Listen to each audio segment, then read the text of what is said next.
You don't always catch the shift the moment it happens. It creeps in softly, like a change in the weather that you only notice when you step outside without a jacket and suddenly feel the cold. That's how it begins. When her presence starts to feel like an obligation instead of a choice, at first you brush it off. She's just tired. Maybe work has been stressful. You tell yourself she's probably just going through something, and you convince yourself to wait it out. But what you're really doing is ignoring the silent disconnection that's already unfolding. Because when a woman starts to drift, she doesn't slam the door. She quietly leaves it open and begins to walk backward through it. She used to lean in when you spoke. Now her eyes glaze over. You'd catch her smiling at the little things, your jokes, your quirks, the way you talk with your hands. But now that sparkle has dulled. She's still showing up physically, but her energy tells a different story. She doesn't ask as many questions anymore. She listens less. She laughs less.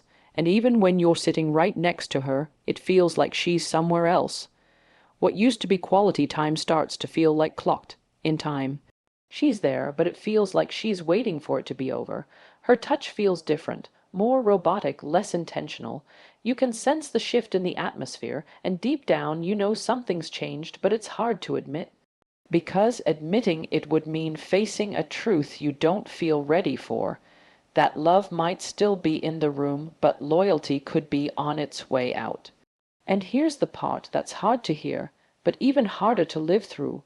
When a woman cheats, emotionally or physically, her consistency becomes mechanical. She may still do the things she used to, but without the heartbeat behind them. The joy she once brought to the relationship turns into a checklist she's trying to complete. And if you're not paying attention, you'll start mistaking her convenience for commitment. You begin to notice she's more easily distracted. She scrolls through her phone more often. She suddenly becomes overly protective of her time, her space, her silence. And when you ask if everything is okay, she'll likely say, "I'm fine." But it's not the kind of "I'm fine" that reassures you. It's the kind that shuts you out. The truth is, when a woman no longer chooses to be with you emotionally, she stops bringing her full self to the relationship. And this absence isn't always loud. Sometimes it's the softest signs that scream the most. She stops making plans for the future. She no longer talks about things we could do, just things she wants to do. The idea of togetherness becomes something she's tolerating rather than treasuring. You'll feel it in the way she avoids the moments that used to mean something. She no longer greets you with warmth. Her goodbye hugs become quick and emotionless, and even when she says, "I love you," something about it feels rehearsed, like a line she's memorized instead of a feeling she's living. But here's the part that's often misunderstood. Most women don't cheat because they're purely seeking someone new. They cheat because they already feel gone. Emotionally, mentally, spiritually, cheating is usually the symptom, not the cause. And long before she stepped out, she stopped showing up. So when her presence starts to feel like a burden she's carrying instead of a connection she's cherishing, pay attention. When her energy starts to feel forced, when the silence grows heavier than the words spoken, that's not just a rough patch, that's a revelation. And if you ignore it, hoping things will go back to the way they were, you might miss your opportunity to confront what's really going on. Not with accusation, but with awareness. Because the danger isn't just in losing her to someone else, it's in losing her to a version of herself that no longer sees you as her home. A woman who cheats doesn't just disappear overnight. She fades slowly, she disconnects quietly, she replaces curiosity with convenience, affection with indifference, and joy with obligation. And by the time you realize she's no longer choosing you, her heart may have already found its way somewhere else. So don't just ask if she's still with you, ask if she still wants to be. Because love that stays without wanting to is already halfway gone. It doesn't always start with shouting. In fact, the shift is so subtle at first that you might not even notice it. But it's there, in the way her tone changes, in the way her words begin to sting more than they soothe. Her appreciation, once warm and freely given, begins to morph into criticism, quietly at first, then louder, until the man she once praised now feels like he's under constant review. There was a time when she admired the way you thought, the way you moved, the way you handled things. You could do something as small as fix the curtain rod, and she'd make you feel like you'd just built a mansion. She'd light up when you walked in, proud to be seen with you, proud to call you hers. You didn't have to be perfect. You just had to be you. That was enough. That was love in its purest, most accepting form. But over time, something shifts. The compliments slow down, then stop. She notices your mistakes more than your efforts. She doesn't say thank you as often, and when she does, it feels like an obligation rather than genuine appreciation. She begins to focus on what you're not doing instead of what you are doing. And instead of encouraging your growth, she questions your ability.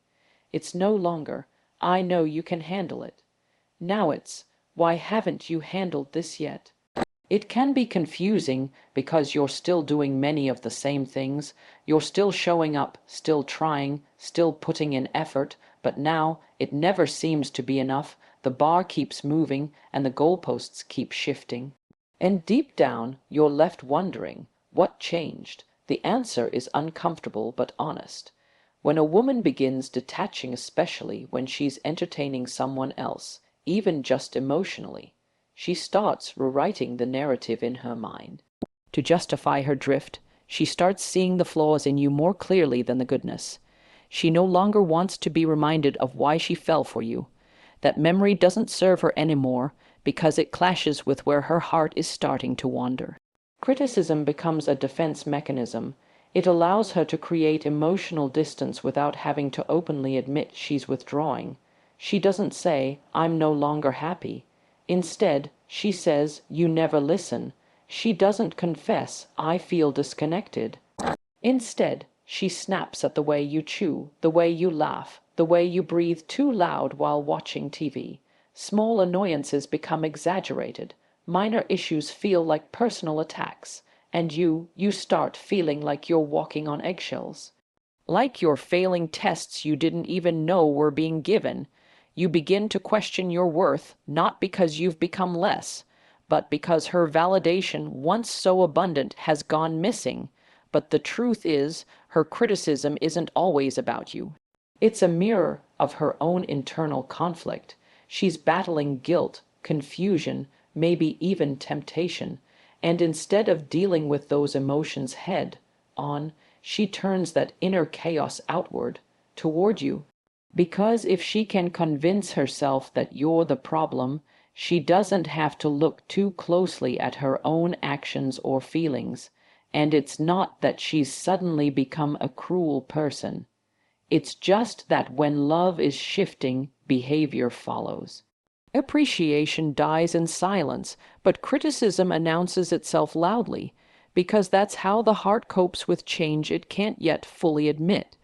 So, if you find yourself in a space where everything you do is met with correction, where your wins are minimized and your flaws are magnified, it's not just frustration. It's a signal, a sign that something deeper is off. Maybe she's hurt. Maybe she's confused, or maybe, just maybe, she's already emotionally left the room. But the worst thing you can do is chase validation from someone who's already decided to stop giving it. Because when appreciation turns into criticism, you'll find yourself shrinking just to keep the peace, until there's nothing left of the man she once loved.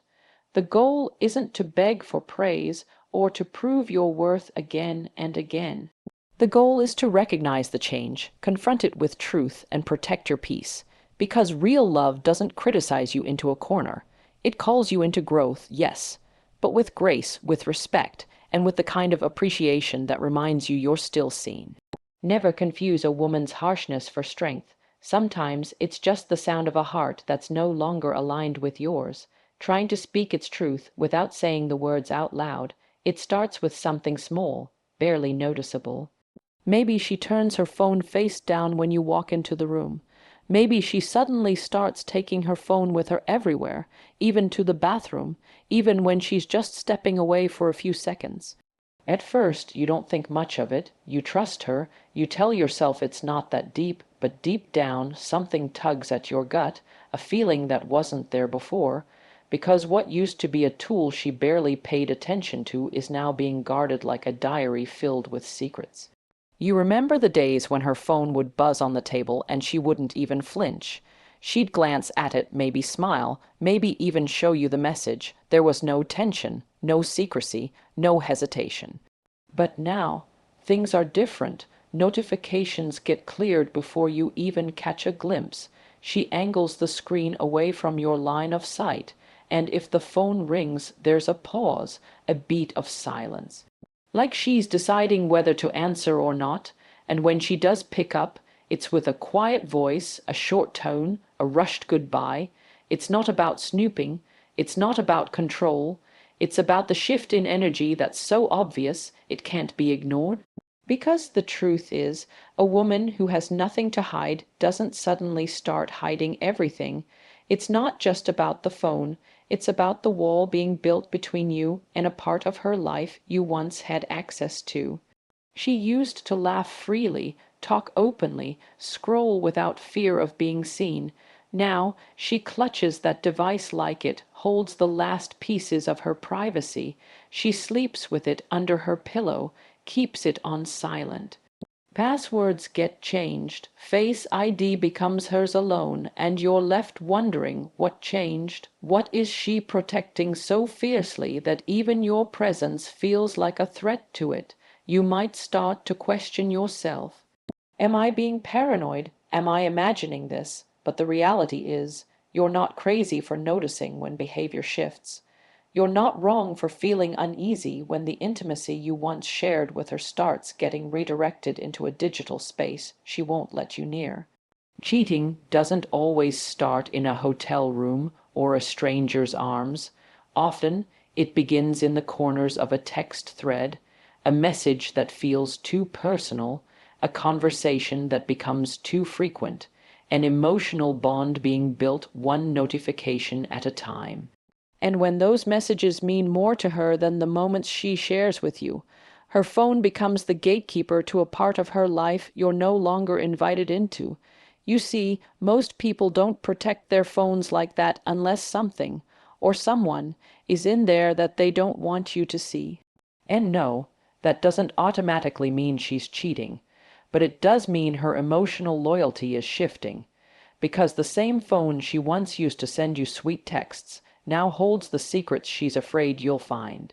And that fear, that's not love, that's guilt wrapped in silence. You may try to bring it up, gently at first, but she'll call you insecure, tell you it's just her space. She'll say she's allowed to have privacy, and she is. Everyone is. But there's a difference between privacy and secrecy. Privacy is healthy. It says, I have my own space, but I'm not hiding anything. Secrecy, on the other hand, says, I don't want you to know, because if you did, you might not stay.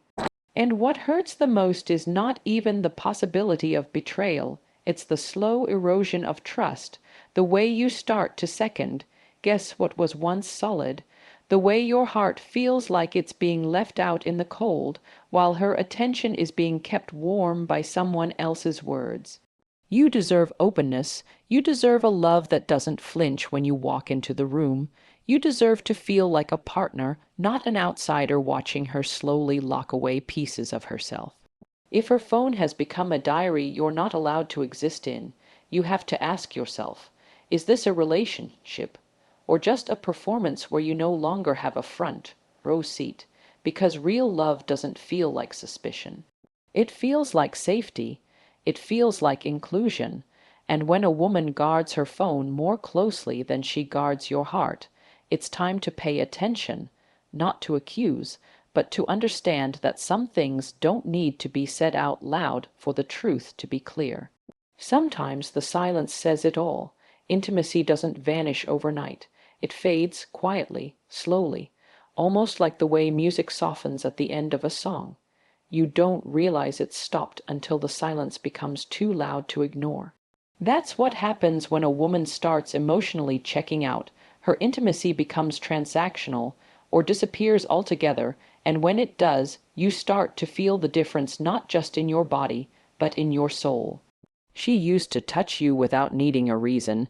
She'd pull you close for no occasion at all, not because she had to, but because she wanted to. Her kisses had warmth, her embrace felt like home. Intimacy wasn't just physical, it was emotional, spiritual. It was in the way she looked at you when you weren't even speaking. It was in the way she reached for your hand in a crowded room, as if to say, "You're mine, and I want you to know that. But now, something's changed." Her touch feels different.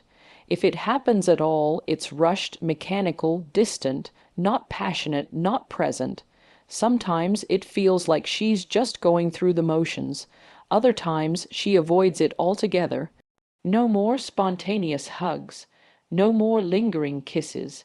She's become a version of herself that keeps her body close but her heart far away. And it's not just about sex, though that, too, becomes affected. You can feel when it turns into a chore, when her body is there but her mind isn't, when she gives herself, not because she desires you, but because she wants to keep the peace, or because she's trying to silence her own guilt, or worse, because she's already investing her intimacy elsewhere, and what's left for you is just what she can spare. That's when the bedroom turns cold, not because of the temperature, but because of the tension. The lack of connection, the unspoken wall that grows wider with every touch that lacks intention, and maybe you try to close that gap, you become more attentive, more romantic, you try to reignite the fire. But no matter how much you do, it doesn't feel like it's reaching her, because when a woman is intimate with someone else emotionally or physically, it shows in how she pulls away from you. It's the absence of effort that reveals everything. She no longer dresses up for you, no longer initiates, no longer wants to be held at night. And when you bring it up, you're met with excuses. "I'm tired. I've been stressed. It's just a phase." And while those things can be true, they can also be camouflage. A way to hide a truth she's not ready to confront, that her desire for you is no longer what it used to be. And here's the thing, real intimacy isn't something you can fake for long. You can force a conversation, force a smile, maybe even force a kiss. But you can't fake presence, you can't fake connection, you can't fake the look in someone's eyes when they're truly with you. That's the part that hurts the most, the moment you realize she's next to you, but she's no longer with you. You might try to make sense of it, ask yourself what you did wrong, try to win her back with gifts, with attention, with affection.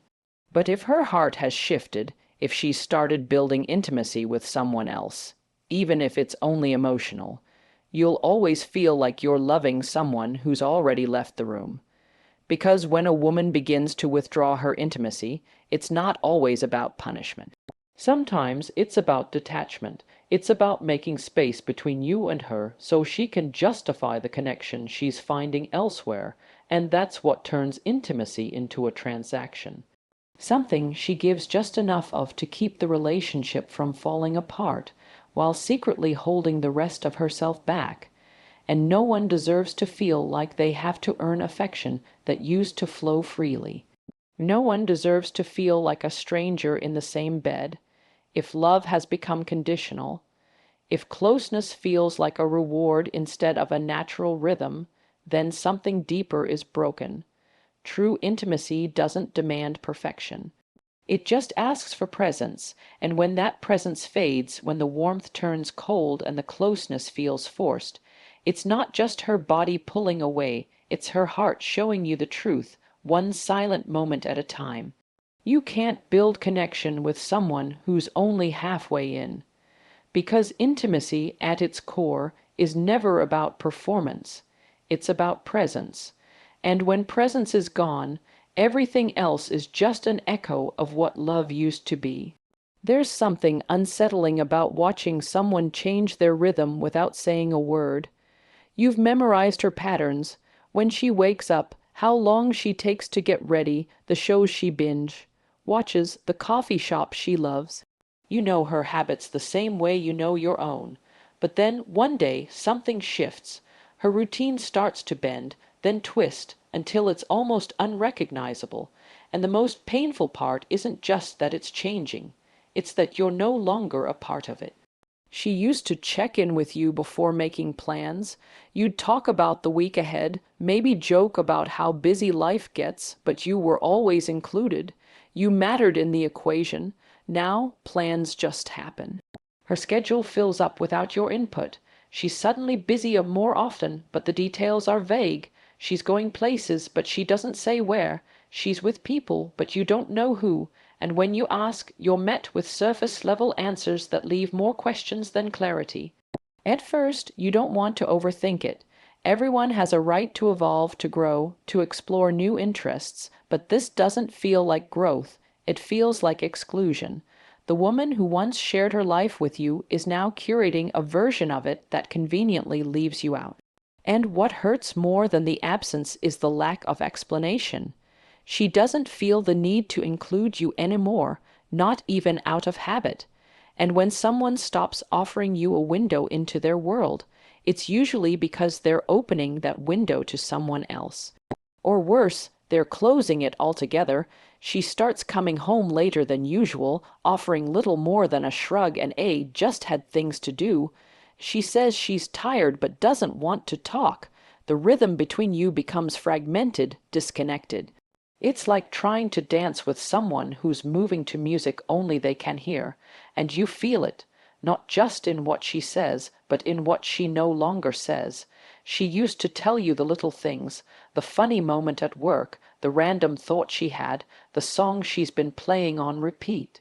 Now it's all quiet. Her world has gone silent to you, even though it's still spinning, and no matter how close you sit beside her, it feels like she's miles away. It's easy to mistake this shift for personal stress. Maybe she's overwhelmed, maybe life's just heavy right now, but deep inside there's a whisper you can't ignore. This isn't stress, this is separation, a slow, deliberate uncoupling of her life from yours. And even if there's no one else involved yet, she's already laying the emotional groundwork to walk away without needing to explain. When someone starts removing you from the routine they once built around you, it's a signal. A warning, a gentle pull of the thread that eventually unravels everything. Because when a woman stops sharing, she starts hiding. And when she starts hiding, it's rarely for no reason. You deserve to be part of her life, not just a spectator to her schedule. You deserve to feel like her partner, not an afterthought she remembers once the day is done. Love is about inclusion, about building something together, not separately under the same roof. And yes, independence is important. Healthy relationships allow for space and individuality, but when the space becomes distance and the individuality becomes secrecy, that's no longer growth, that's detachment. The tragedy is, most people don't notice this drift until it's already gone too far. They hold on, hoping that if they're just patient, things will go back to normal. But the truth is, when a woman changes her routine without including you, she's already rewriting what her life looks like without your presence in the picture. And that's not something to ignore. If she no longer shares her time, her plans, her world, it's not just a new phase, it's a quiet exit, one step at a time, and unless there's honest, open conversation, unless there's a genuine desire to reconnect, that exit will continue. Until you look around one day and realize you were left behind long before the goodbye ever came.